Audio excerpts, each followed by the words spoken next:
Hey y'all, welcome back to another episode of Reclaiming Your Life. I am your host, Kamara. This podcast is designed to help women overcome their insecurities, self-doubt, and fears within themselves to pursue their dreams by telling her own life experiences. Here's your host, Kamara.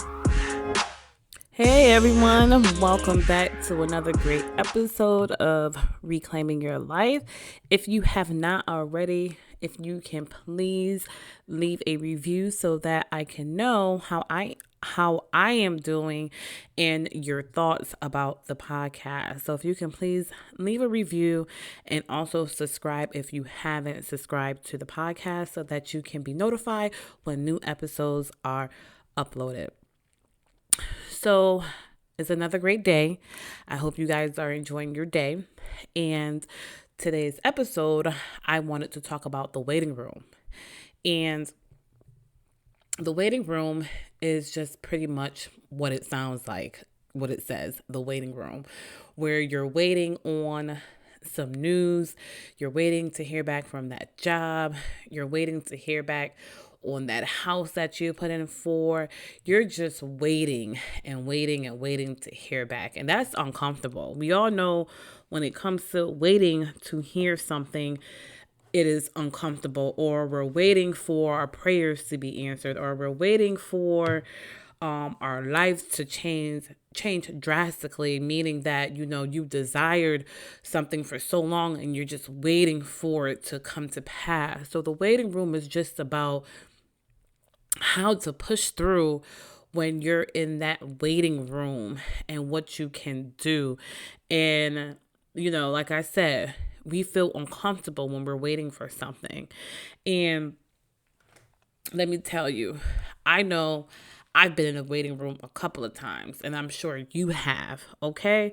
So it just, what it feels like, I want to say is, when you are waiting on your blessing, and we pray and we pray and we asking God for this and we're asking God for that, and we're just waiting.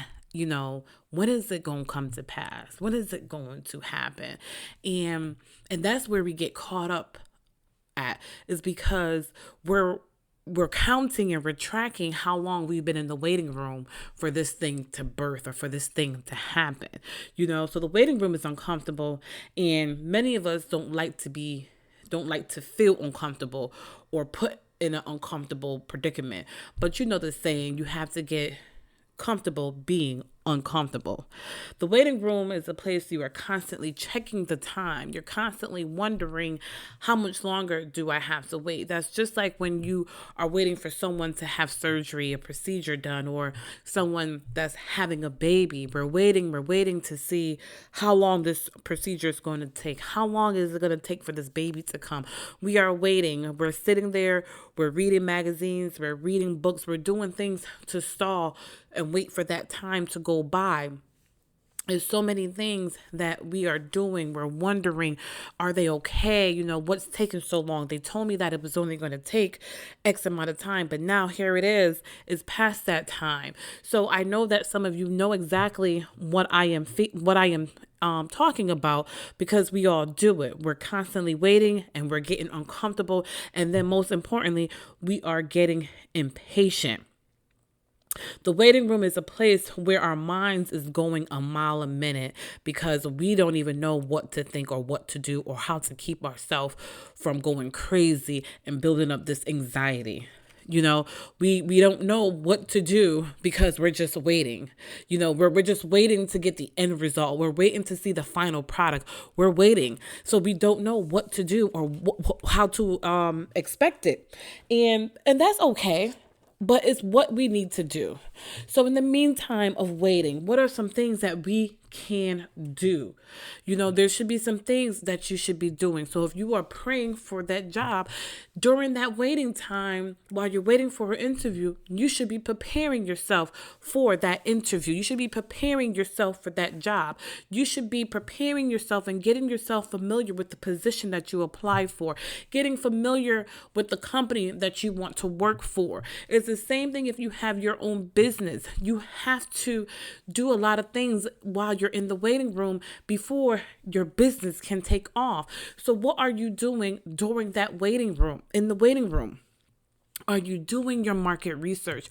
Are you figuring out what your niche is? Are you figuring out your prices for your products? What are you doing in the waiting room? Because yes, we get an idea for a business, but it goes so much further than that idea to making money. It's a lot of things from here to there and, in between that you have to do to get to that next level. So in between is that waiting room.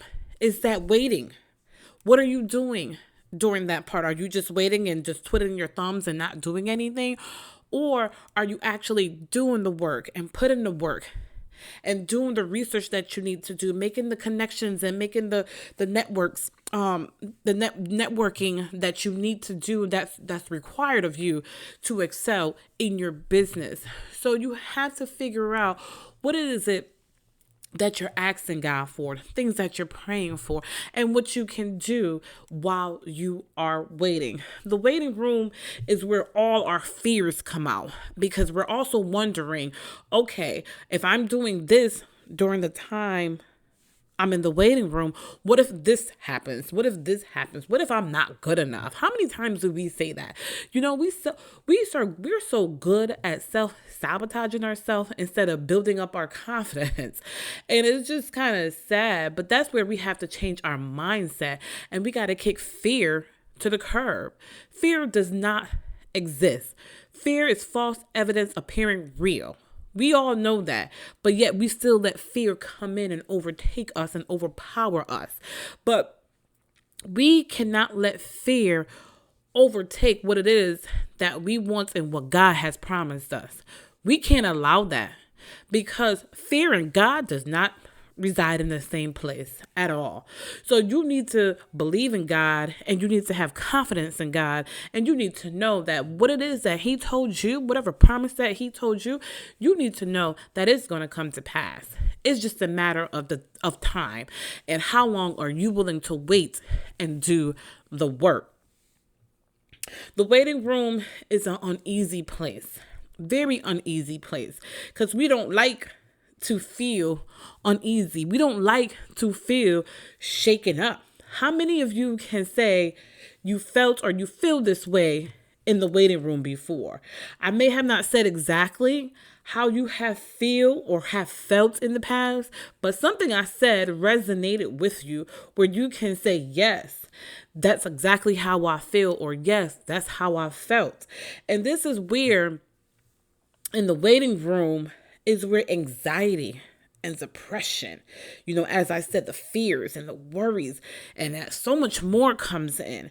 And then when the anxiety and depression comes, it just lingers and it stays there. And it's so hard to shake it off because we let it already creep in. And then then it came in so deep where you at a point where you can't even shake it off, or you don't know how to shake it off. But this is where you have to come in and you have to change your mindset. So don't let the enemy or these negative people try to tell you what you vision and what God has given you is too big for you, because it's not too big. It's too big for them, but it's not too big for you. But you have to remove yourself from these people, and you have to start surrounding yourself with positive people. You have to start reading positive books. You have to start reading things, how to be successful, how to change your mindset. You have to listen to things that are inspirational, whether you're listening on YouTube while you're working and things are playing in your ears, but you have to keep your mind fed, because if your mind is not fed on positivity, it's so easily for negative to seep in. And that also includes your friends. And sometimes when you have to separate from a friend, that doesn't mean you don't love that friend anymore. That just means that you're going to a next place that friend can't come with you. And it's okay. And sometimes your friends may not understand that, but we have to get away from going into the anxiety and depression and the failure. A lot of times we don't like to fail. We think failure is bad, but failure is good. You know how many successful people have failed? throughout their career before they got to where they are, but you have to learn from your failures. That's exactly what it is. You have to learn from your failures. You can't let your failures define who you are. You can't let that consume you and get the best of you. You have to know what you got to know that you got to pursue. And you have to keep going. Because yes, you may have done something and you failed, but now it's time to reevaluate and say, okay, how can I do this different so that I won't fail again the next time? The only time you failed is when you gave up. But if you keep pushing, you ain't fail. Keep going. I know it's hard. I know it's easier said than done. Trust me, I know. But we can't let that get the best of us. We have to keep going. We have to keep pushing. And the waiting room is the time where you put in the work. You do your research. Figure it out what it is that you can do to make this product better. How you can prepare yourself for whatever it is that you're asking God for, whatever it is that you're praying for. The waiting room is that preparation season where you prepare yourself for the things that you are asking for, the things that is going to be coming to you. Don't worry about if it's going to take an hour, 2 hours, 5 years, 2 years. Don't worry about the time. Just worry about doing the work. We get caught up in worrying about the time, but timing is everything. And God is an on-time God. And I'm going to leave it at that. So I hope this message blessed someone today. I hope it touched someone today. I hope you were able to relate to it. And I hope I was able to put things in perspective for you so that you can be able to push through during that, while you're in that waiting room, so that you don't have to worry too much and wonder and ponder on the time and when things is going to change. I hope the waiting room was able to assist you and to be better and to kick all that anxiety, depression, and failure and fears and worry to the curb, because we don't need it. It's 2020. The time is now where we need to reclaim everything that was taken from us, that was stolen from us. It's time to reclaim your lives and to live the life that you want to live and live out your dreams. And I'm going to leave it at that. So until again, next time, I hope you enjoy the episode. Please leave a review and subscribe to the podcast and let me know how I'm doing. Let me know your thoughts. Let me know your feedback. And you guys have a wonderful day. Bye. Thanks for listening, and don't forget to subscribe and leave a review.